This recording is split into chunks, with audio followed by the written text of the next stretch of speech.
ready one, Ulysses.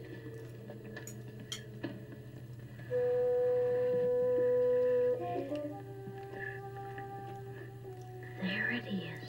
Hello BookTube, I'm Sean the Book Maniac. Welcome back to my channel. Boy, am I ever excited to be back doing a normal Friday reads. It's been a while. Booktubeathon kept me busy, and then shortly thereafter, oh well, I guess Booktubeathon was before the wedding, and then the wedding, and then I came back, and soon after that it was Women in Translation Readathon, which preempted my regular Friday reads for a while there, so it's really great to be back, because I have a lot to say. Oh my god. The first two books I'm going to be I was very unhappy with, so I'm going to do my best to be fair, but I will probably get a little ranty at least one of them.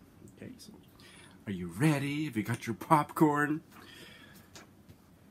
This was a buddy read, Johnny Appleseed by Joshua Whitehead, a Canadian queer indigenous novel, debut novel. I buddy read this with Alex of Big Al Books, and this was a bail for me. So the first thing that I want to say is I'm probably not the intended audience. So my opinion is not very important. I give some credence to my own opinion about what I like to read, and I like to read shapely literary fiction. This novel may speak very deeply to other kinds of readers, particularly young, indigenous, queer readers, and I hope and trust that that is true. This has a pretty good rating on Goodreads actually too, so even people who like shapely literary fiction like Laura Fry liked it. Okay? But if this book speaks directly to anybody who is indigenous and gay or questioning, it's a success, and I am delighted that it is in the universe, that it has been published, and it may save some lives. So that's the most important thing I have to say. As a reader who cares about good writing, I thought this was abysmal, and I couldn't finish it. And I was disappointed because it had some very tender, gorgeous sentences in the first third, and then even those disappeared. So Johnny is a young, indigenous, Canadian, gay sex worker. And here is my favorite quote. "Sex has always had a magic, an ability to awaken things in me that have died. After we wiped each other off, he buttoned up his jeans and left. I cried. My skin was warm and scratched raw. Ma squaw, I thought. I travel with my tongue just to meet you." There's a lot of sex in here, and most of it is really awful writing, but there's a few comments about being a sexual being in the world that really got all the way inside me. But the sad truth, for this reader at least, was that this read like notes towards a novel, hastily dashed off, rather than shapely fiction at all. This book was not ready to be published, and that's one of my beefs about, Arsenal Pulp Press. Have they ever published anything worth reading? Nothing that I've ever tried. We do a disservice to our writers when we publish them too soon. This guy was not ready for prime time, but there was seeds of stuff that if he'd just done maybe 20 more drafts, could have been a great novel, but this was just awful. I wouldn't try his next one. I probably wouldn't try the one after that, but maybe 3 more novels down the road, I'm going to see what Joshua Whitehead is up to, because there was a few snippets evincing talent, but wow, this was very bad reading experience for me. I'm so disappointed. Look forward to hearing Alex's thoughts on her channel whenever she gets around to it, and I won't give her reaction away. I read this in almost one sitting, but certainly one day. Fear and Trembling by Amélie Nothomb. This was left over from a Women in Translation readathon. This was the one with red on the cover. And this novella, 120 pages, I think, something like that, 130 pages, was about a young Belgian woman, much like Amélie Nothomb herself, who gets a job in Tokyo at a multinational corporation. I've never worked for a Japanese corporation, but I have worked in some Japanese offices, usually exclusively as a teacher. But I have a very limited idea of how they work, and a lot of what she had to say about Japanese work culture was spot on, based on my limited experience. And it started out very comically. She didn't have anything to do, and her superiors were shouting at her, but she had no idea what she was supposed to do. And the one guy asked her to photocopy a 500-page document, which was for his personal use, the golfing regulations for his golf club. And he complained when she put it through the photocopy feeder that the photocopies were not aligned enough. And of course they were perfect, but he was just being an asshole. And so he said, do it again, and this time do it page by page. Don't use the document feeder. And then she brought those copies. She said, still no good, do it again. And this went on for days. So it was comic. He was an asshole. I felt bad for her, but it was a comedic story. And then it got, where it started, the book started to lose me was, then it became madcap comedy. Like Lucy and the Chocolate Factory. It was that kind of comedy. And I started to lose interest. And then suddenly, at about the halfway point, the tone shifted abruptly, and suddenly the main character, who is Amélie Nothomb herself, this is obviously heavily autobiographical, started pontificating on Japanese culture and the position of Japanese women. And I don't know how much of that's true. Some of it sounded a little bit true to me, but who the hell is this pontificating? Now, my reaction was very complicated because I am a foreigner who has been living in Japan. Foreigner, it's such a foreign word to a North America. We don't use that word. So, but it's very common. Gaijin or Gaikokujin is very common use in Japan, and I've always kind of reacted against that word. Just say Canadian. Foreigner is just, it has a negative connotation, doesn't it? But as a Canadian living in Japan, I've been here for almost 10 years. It'll be 10 years next April. I feel I have a right to my opinions about Japanese culture, and I have as much right to express my opinions as Kenji does. But you also have to be a little careful, and there was something really off-putting about how condescending and judgmental this protagonist became about Japanese culture. Sure, her work experience was bad, but she was amping all that up for comedic reasons, and then suddenly shifted it as if she had as if she could then go ahead and critique in a really serious and sharp toned way the work culture and the gender, being a woman in Japan.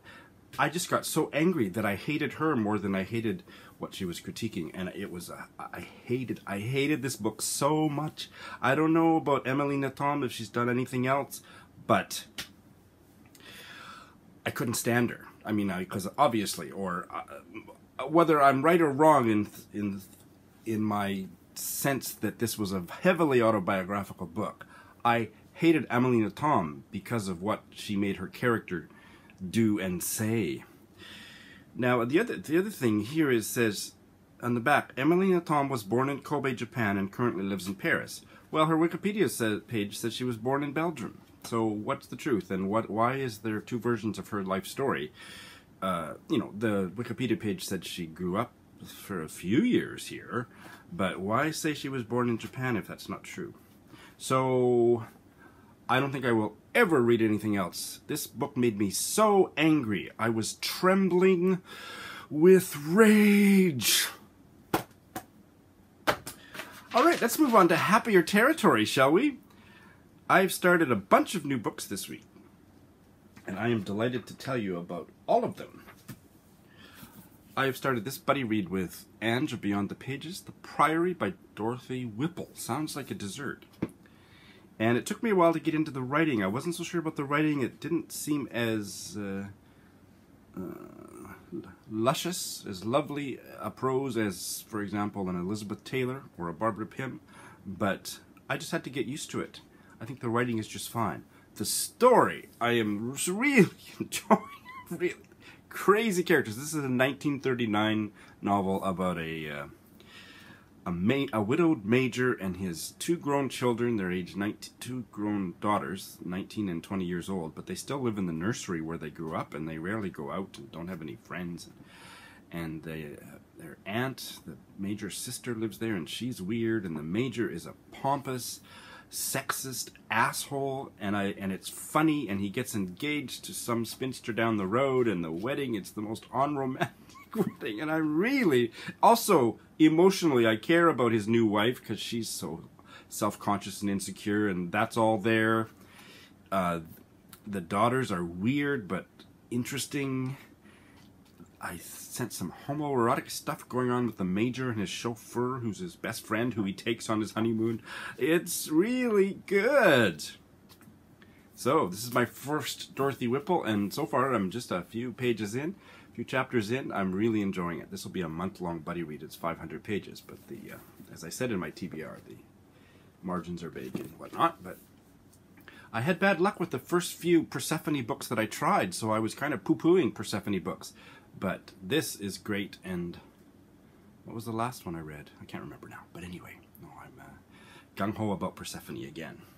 I have also started my next Barbara Pym in my sequential reading of her complete works, and that is Quartet in Autumn. And every time I start a new Barbara Pym book, I'm nervous, because the one before was my favorite. That's not true. There was a couple that I didn't love as much, but I still loved in a 5-star way. But Sometime Gazelle, 5 stars, my favorite. And then, what was my next favorite? A Glass of Blessings. And then, No Fond Return of Love. All three of those tied for my favorite Barbara Pym. But each time I start a new one, I think, maybe this is the one that's not going to be any good, and I'm so nervous. So Quartet in Autumn, same. It took me 20 pages before I found the Barbara Pym magic, and I haven't read much past page 20, but I'm loving it. That's all I'll say for now. There'll probably be a full review when I'm finished, but oh, Barbara. I'm just downright obsessed with Barbara Pym. I haven't done any audiobooks for quite a while. With all the readathons and stuff, nothing was really fitting in on audio, so it just occurred to me this week, hey, you should start an audiobook. So I did. And it is a book that has been getting a lot of attention and a lot of love on BookTube. The Seven Husbands of Evelyn Hugo by Taylor Jenkins Reid. It's about a movie star. Evelyn Hugo's a movie star who's been married 7 times. I don't like reading about movie stars or celebrities, those kind of celebrities. It's really not interesting to me, so I didn't think I would want to try it, but I heard enough reviews from people who said, I don't like reading books about movie stars, and I love this. So I tried it, and so far I'm really enjoying it. I've listened to the first 3 or 4 chapters. The audio is really good, and the story is really good. That's all I need to say. You guys know about it, but I'll have more to say later. So, positive, positive, positive. This one is not a new book I started, but a book that I took off the on hold shelf and is back on in progress shelf. And this is the Life of E.F. Benson by Brian Masters. Really enjoying this. This is a buddy read with Leah from Litzy, who came to my wedding. And we are now doing this buddy read on Voxer. And Brian Masters is a great writer. I would read other biographies he's written just because I know that he writes well. And I know he's written a lot of crime, gangster biographies, but also literary. One of them is, Leah found this, that Marie Corelli. Now, who was she? I've forgotten who she was. Is she an opera singer? Anyway, she's considered to be the basis for E.F. Benson's most famous character, Lucia. So he's written that biography too. Anyway, really enjoying it. Really enjoying talking about it with Leah. And oh my god, E.F. Benson's father, what was his name? Edward White Benson? What an he ended up becoming the Archbishop of Canterbury. And he was such a sexist pig. What an asshole.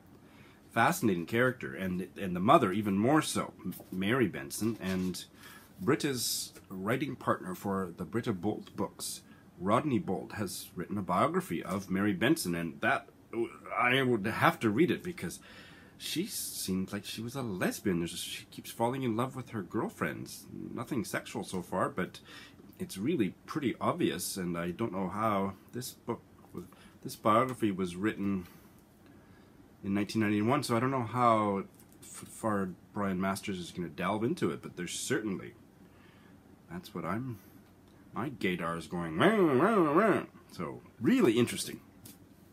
We're going to take our sweet time with this, chapter a week or so, maybe pick up the pace a little bit later, but really enjoying it. I've saved the best for last, although I have one TBR book to tell you about, but the last book that I started this week, I don't know how to talk about because it's affecting me so deeply. Women Talking by Miriam Taves, just newly published last week, still not available in America, which is a crying shame. You Americans, if you connect with anything I'm about to say, and I'm not going to say very much now, but I'll do a full review when I'm finished. You can't wait until April. You need to get this book in your hands. You can get it from Book Depository or Amazon UK or something. Or Canada, Amazon Canada, because it's been published in Canada and UK, but not America till next April. I've read about 40%. I think I'm ready to say that this is my top read of the year and may bump books that are in my top 5 novels of all time. This is a buddy read with Britta Bowler, and this is based on a true story. Miriam Taves is a Canadian writer of Mennonite descent. She is an ex-Mennonite.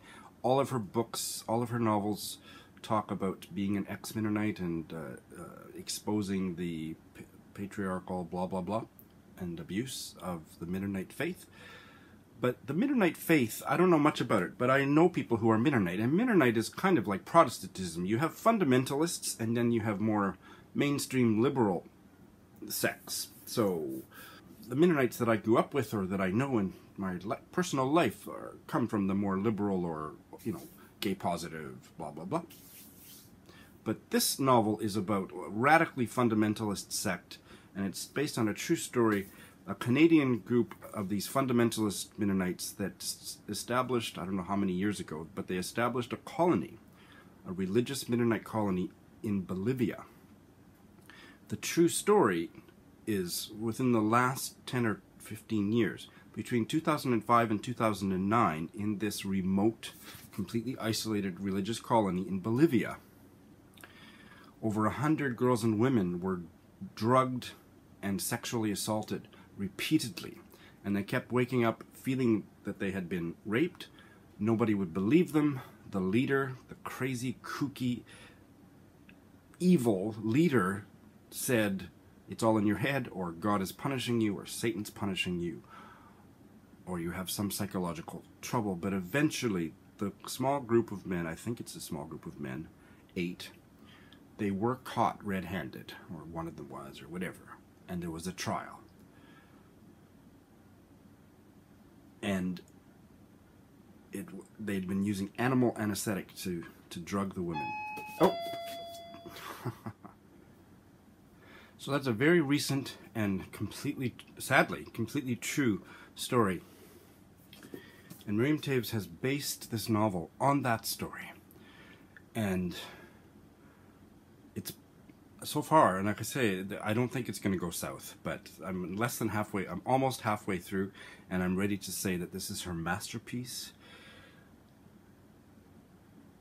And this will probably be my top read of 2018.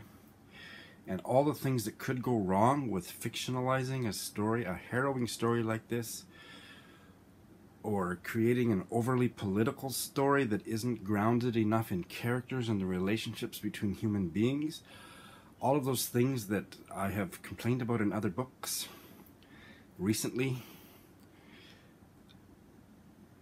are absent, completely, delightfully absent from this incredible novel. 220 pages. It's not a quick read. I can't read too much of it in one sitting because it's heartbreaking and beautiful And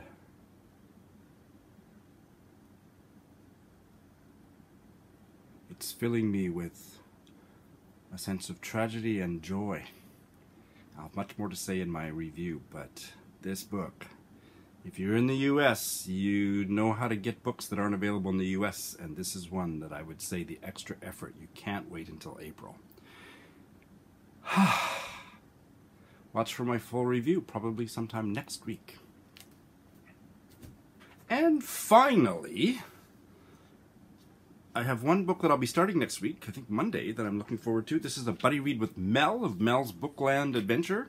And this is a mystery novel. And you know how much I hate genre fiction, especially mysteries.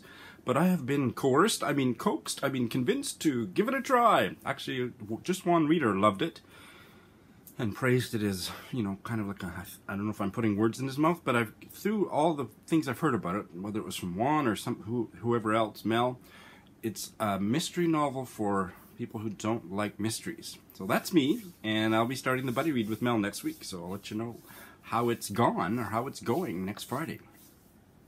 So all in all, 2 really negative experiences that were still fascinating, and I was fully engaged with them, whether I bailed or not.